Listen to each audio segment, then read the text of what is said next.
Assalamualaikum warahmatullahi wabarakatuh. Selamat datang kembali di Ngobrol bareng Bu Evi.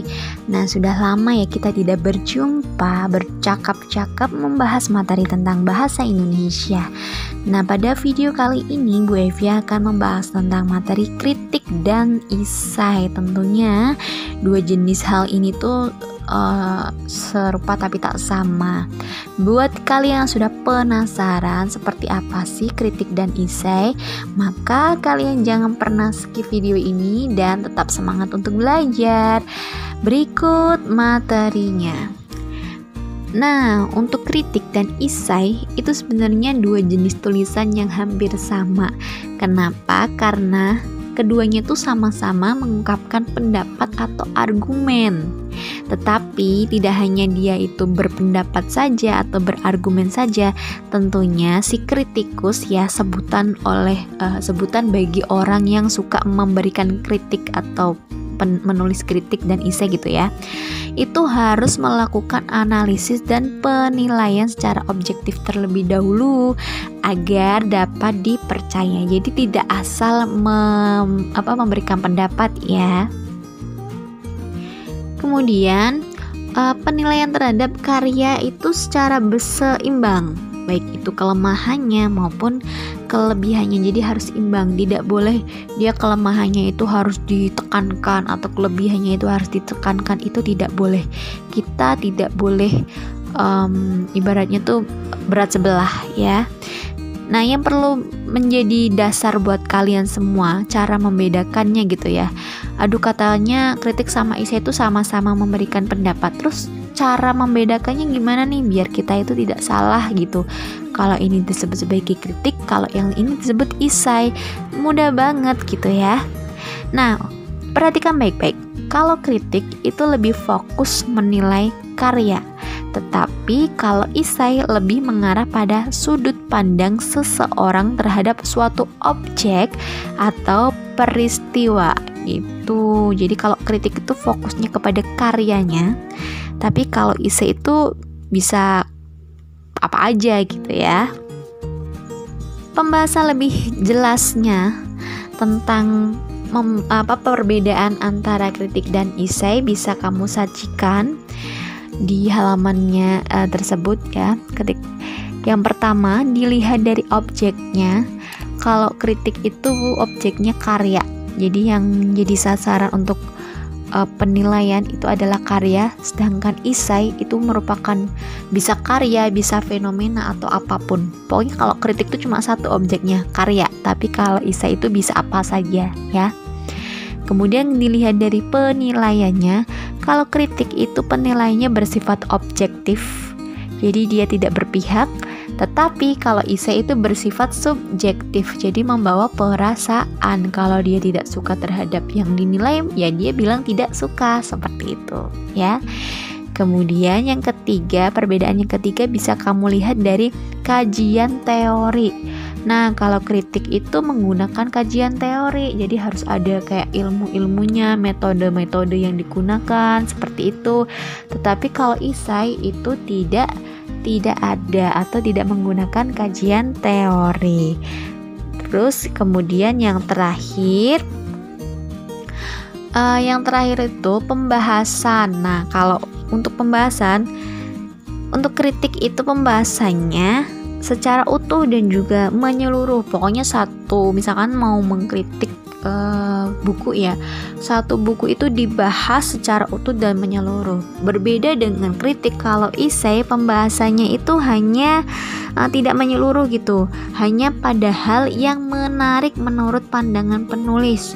Jadi kalau misalkan penulis lebih tertarik kepada alur, ya udah dari awal sampai akhir dia cuma bahasnya alur aja, nggak mau rembet kemana-mana. Pokoknya bagian yang dia anggap sebagai hal yang menarik itu yang dia bahas. Beda ya. Kalau kritik itu semua dilahap ya, semua dinilai, semua dikritik ya. Satu buku penuh itu. Tetapi kalau isai hanya hal-hal yang menurut si kritikus atau si pemberi nilai itu yang menarik aja buat dia. Seperti itu. Berikutnya Cara atau menyusun kritik sastra dan esai. Nah, yang perlu kamu lakukan ketika kamu ingin membuat sebuah kritikan atau esai itu yang pertama adalah seorang kritikus itu harus benar-benar membaca atau mengamati karya yang akan dikritik. Jelas dong ya, bagaimana kita mau memberikan sebuah kritikan atau penilaian kalau kita tidak tahu apa yang akan kita nilai. Jadi kita harus membacanya terlebih dahulu, mengamati secara detail dari setiap sudutnya. Kemudian yang kedua, kritikus harus membekali diri dengan pengetahuan tentang karya yang akan dikritisi. Nah, jangan asal kamu mengkritik sebuah karya ya. Kamu tuh harus punya basic atau ilmunya dulu. Misalkan kamu lebih menguasai bagian dari segi cover misalkan saja, kan cover di situ ada gambar dan tulisan dan sebagainya. Nah, di situ kamu menguasainya di situ kan. Nah, ketika kamu menguasainya hanya satu hal saja, tapi yang bagian yang kamu kritik itu ternyata di dalamnya kan, jadi kamu kayak tong kosong bunyi nyaringnya gitu, ngomong tapi cuma ngomong dan ternyata yang kamu omongkan itu nggak tahu itu apa yang kamu omongin itu kamu nggak tahu gitu. Jadi kamu harus menguasai ilmu-ilmu tertentu dulu sebelum kamu mengkritik karya orang lain. Kemudian yang ketiga, kritikus harus mengumpulkan data penunjang dan alasan logis untuk mendukung penilaian yang diberikan. Nah, data-data apapun yang kira-kiranya itu bisa mendukung argumen kamu itu harus kamu kumpulkan ya. Ini tuh sangat berguna sekali gitu. Jadi kamu ketika memberikan kritikan, ketika kamu berargumen itu hal-hal yang kamu keluarkan, yang kamu ungkapkan itu bisa dipertanggungjawabkan gitu. Dan tentunya nantinya bisa dipercaya oleh orang lain juga. Terus yang keempat, kritik yang disampaikan tidak hanya mengungkap kelemahan, tetapi harus seimbang dengan kelebihannya. Nah, jadi yang namanya kritik tuh jangan yang selalu memojokkan si penulis, dicari yang gak baik-baik gitu. Jangan, tetapi kamu juga harus menunjukkan sisi baik dari sebuah karya itu, biar imbang. Kemudian yang terakhir, jika diperlukan, kritikus menggunakan kajian teori yang relevan untuk mendukung penilaiannya. Nah, ini biar afdol gitu ya, biar hasil kritikan kamu itu bisa dipertanggungjawabkan, dapat dipercaya dan lebih kayak yang berbobot gitu ya. Ya udah, kamu bisa kok menggunakan kajian teori biar kritikan kamu itu lebih oke. Seperti itu. Berikut Bevi bakal memberikan sedikit contoh daripada kritik ya. Ini kalimat kritik. Jadi sebenarnya tuh kritik tuh hampir sama sih dengan teks resensi. Bedanya tadi kalau resensi itu ada argumen, ada bagian yang merekomendasikannya. Tetapi kalau si kritik itu nggak ada gitu ya. Dia hanya memberikan pendapat dia aja gitu. Nah, contohnya, di antara rangkaian peristiwa yang dibangun dan dihidupkan oleh setiap tokohnya, menyelusup pula mitos tentang manusia harimau, potret bersaja masyarakat pinggiran, dan keakraban kehidupan mereka. Sebuah pesona yang disampaikan lewat narasi yang rancak yang seperti menyihir pembaca untuk terus mengikuti kelak-kelok peristiwa yang dihadirkannya. Nah, berdasarkan bacaan tadi atau sepenggal bacaan tadi itu kita bisa lihat tuh, dari kamu baca aja kita udah tahu, oh ternyata itu merupakan kritikan berupa keunggulan dari sebuah novel. Kenapa? Di situ ada kata-kata gini nih, sebuah pesona yang kalimat terakhir ya, sebuah pesona yang disampaikan lewat narasi yang rancak yang seperti menyihir. Nah tuh kan ada kata-kata menyihir pembaca untuk terus mengikuti kelak-kelok. Nah di situ tuh bahasanya dia mengunggulkan alur dari sebuah cerita dalam buku tersebut, makanya disebut sebagai keunggulan dari sebuah buku. Berikutnya, Bu Evi juga bakal memaparkan nih kelemahan dari sebuah buku. Ambil aja contoh ya. Tentu saja cara ini bukan tanpa risiko. Rangkaian peristiwa yang membangun alur cerita jadinya terasa agak lambat. Ia juga boleh jadi akan mendatangkan masalah bagi pembaca yang tak biasa menikmati kalimat panjang. Dari penggalan kalimat tersebut kita bisa tahu itu kelemahan. Kenapa? Di situ ada kata-kata apa nih? Nah, dari kalimat kedua udah kelihatan banget ya. Rangkaian peristiwa yang membangun alur cerita jadinya terasa agak lambat tuh. Di situ udah menunjukkan kata-kata yang kurang mengenakan. Terus bagian terakhir juga kelihatan banget. Nah, pembaca yang tidak akan mendatangkan masalah bagi pembaca yang tak biasa menikmati kalimat panjang. Nah, itu tuh kata atau bahasa lain dari kata membosankan sebenarnya. Itu sudah jelas banget bahwa dari sepenggal kalimat tersebut merupakan kelemahan dari sebuah novel. Seperti itu. Lanjut ya, Bu Evi akan memberikan sedikit contoh esai. Nah, tadi yang perlu kamu ingat di awal bahwa esai itu dia hanya menilai atau memberikan pendapat pada hal-hal yang menarik menurut si orang atau si penulis saja, atau si orang yang mau memberikan pendapatnya aja ya. Jadi bukan keseluruhan dari buku, melainkan yang dia anggap menarik itu yang akan dia bahas, seperti itu. Nah, contohnya tiap kali kita memang bisa mengidentifikasinya dari sebuah topeng kelelawar. Wah, ini panjang banget ya. Nah, jadi silakan kamu bisa baca. Sambil kamu baca saya bakal menerangkan. Intinya dalam esai ini si orang atau orang yang membuat esai itu dia lebih menganggap topeng atau cerita-cerita yang ada topeng itu yang menarik buat dia. Dia lebih tertarik ke cerita-cerita yang ada topeng-topengnya. Di situ juga dia membandingkan antara topeng yang dimiliki oleh Batman, oleh siapa lagi tuh di situ. Aduh, mana nih? Hilang. Oleh siapa lagi sih yang ada ini? The Joker misalkan ya. Terus apa lagi ya? Pokoknya yang ada topeng-topengnya itu nanti dia dibanding-bandingkan. Nah, jadi si orang yang membuat esai itu dia lebih tertarik terhadap topeng. Bisa jadi kalau kamu disuruh membuat esai bisa menemukan hal lain. Misalnya kamu suka novel atau cerita-cerita yang ada gamenya, nah itu kamu cari semua gitu. Kamu hanya menilai bagian gamenya aja boleh. Jadi boleh apapun, pokoknya yang menarik hanya ya kalau bisa sih cuma satu aja ya, biar kita tuh fokus membahasnya, seperti itu ya.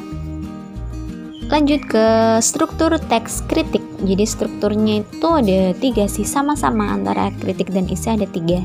Tapi saya mau membahas kritik dulu. Yang pertama ada pernyataan pendapat atau biasa juga disebut sebagai tesis. Nah, dalam hal ini itu berupa hasil penilaian terhadap sebuah karya. Jadi kamu sampaikan kira-kira tuh bagus nggak nih gitu ya. Oh, kira-kira bacanya kayak gimana sih? Oh, ternyata bagus. Oh, ternyata jelek di sini, gitu. Oh, ternyata alurnya membosankan. Oh, ternyata seperti itu. Kamu jabarkan. Kemudian struktur yang kedua ada argumen. Nah, pada bagian itu berupa data-data objektif dalam karya sastra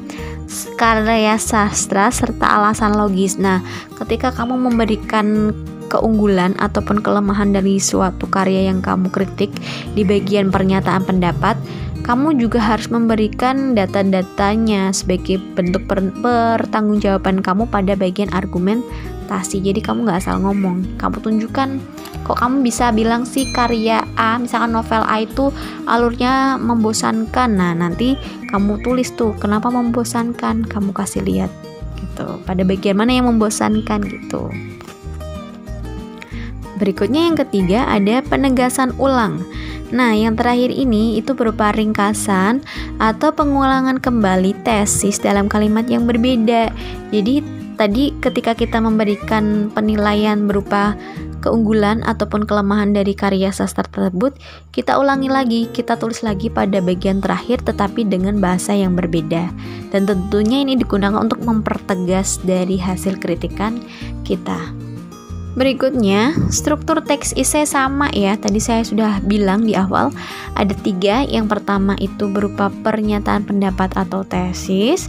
Nah, di sini tuh berupa pandangan penulis terhadap objek atau fenomena yang disoroti.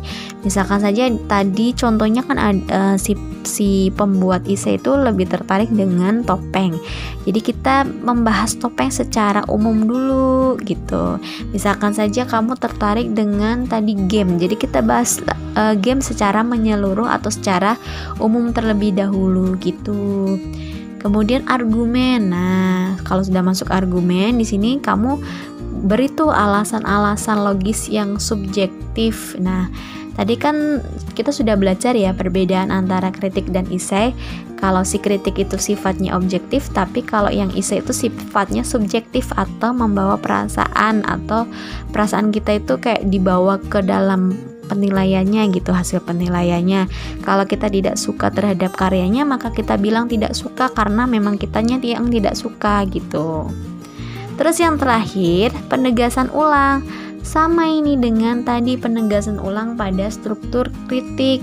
Jadi isinya berupa ringkasan atau pengulangan kembali hal-hal yang tadi kita sudah sampaikan atau kita paparkan di awal. Yang terakhir ada kaidah kebahasaan kritik dan esai. Ada 5 ya. Yang pertama, menggunakan pernyataan persuasif. Tahu kan? Persuasif itu apa? Berupa ajakan. Ya, contohnya ada kata-kata ayo, mari, apalagi nih, ayo, mari, jangan, misalkan saja seperti itu. Terus yang kedua, menggunakan pernyataan yang menyatakan fakta untuk mendukung atau membuktikan kebenaran argumentasi penulis atau penuturnya. Nah, di sini bisa untuk mendukung ya apa yang kamu ucapkan, itu bisa disertai dengan kutipan-kutipan dari para ahli gitu, biar orang yang membaca esai kamu itu lebih, esai maupun kritik kamu itu lebih percaya kepada kamu gitu. Terus yang ketiga, menggunakan pernyataan atau ungkapan yang bersifat menilai atau mengomentari. Ya jelas ya, harus ada kata-kata seperti itu. Misalkan aja alurnya lebih bagus, misalkan itu. Alurnya membosankan. Nah, ada kata-kata yang menilai. Terus yang keempat, menggunakan istilah teknis yang berkaitan dengan topik yang dibahas. Kalau topiknya tentang apa ya? Topeng ya, berarti kita bahasnya tentang topeng. Topeng itu misalkan kan kalau topeng itu bisa terbuat atau bahan asalnya itu bisa dari kayu, bisa dari plastik. Nah gitu, harus menggunakan kata-kata yang berkaitan dengan yang kita bahas tadi. Terus yang terakhir, yang kelima, menggunakan kata kerja mental. Nah, kata kerja mental itu terdiri atas 3 hal. Yang pertama adalah afeksi. Afeksi itu berkaitan dengan perasaan, ya. Perasaan kita itu ada apa? Ada rasa apa? Ada rasa marah, sedih, suka, senang gitu ya, bahagia. Nah, itu kalau itu kan semua masih kata sifat. Tetapi karena di sini kata kerja, maka kata sifat tadi harus diubah dengan kata kerja, yaitu diawali dengan kata me. Kalau misalkan suka berarti menyukai, bahagia berarti berbahagia, dan sebagainya. Terus yang berikutnya kognisi. Nah, kalau kognisi itu kata kerja berupa proses mendapatkan ilmu pengetahuan atau informasi. Nah, kata-kata yang menunjukkan itu apa? Contohnya saja ada mengidentifikasi, menentukan, terus mengartikan, dan sebagainya. Yang terakhir ada persepsi. Kalau persepsi itu berkaitan dengan panca indera kita. Panca indera kita itu ada berapa? Ada 5. Jangan bilang ada 6 ya. Kalau 6 bilang awas lo ya. Ada indera apa aja nih? Ada indera penglihatan, pendengaran, pengecap, penciuman, peraba, ya kan? Kalau pendengaran berarti kata-kata yang berkaitan dengan pendengaran itu apa? Mendengarkan, ya kan? Menguping. Terus kalau misalkan berkaitan dengan penglihatan, ada melihat, menonton, menyaksikan, ya kan? Kalau indera penciuman ada mengendus ya, mencium gitu. Terus kalau indera pengecap ada kata merasa ya kan. Kalau indera peraba ada menyentuh, memegang, mengambil dan sebagainya. Itu tadi kaidah kebahasaan dari kritik dan isai. Itu tadi pembahasan mengenai kritik dan isai. Semoga rasa penasaran kalian sudah terbayarkan ya. Dan kalian tentunya tidak bingung lagi mencari-cari tahu apa itu kritik dan juga isai, yang tentunya mudah sekali. Tadi di situ juga ada pembahasan mengenai perbedaan atau cara membedakan mana sih kritik dan juga mana isai dengan mudah. Nah, Bu Evi cukupkan pembahasan hari ini dan nantikan juga video-video pembahasan lainnya. Dan jangan lupa untuk selalu subscribe, like, komen, dan share ke teman-teman kalian. Semoga bermanfaat. Wassalamualaikum warahmatullahi wabarakatuh.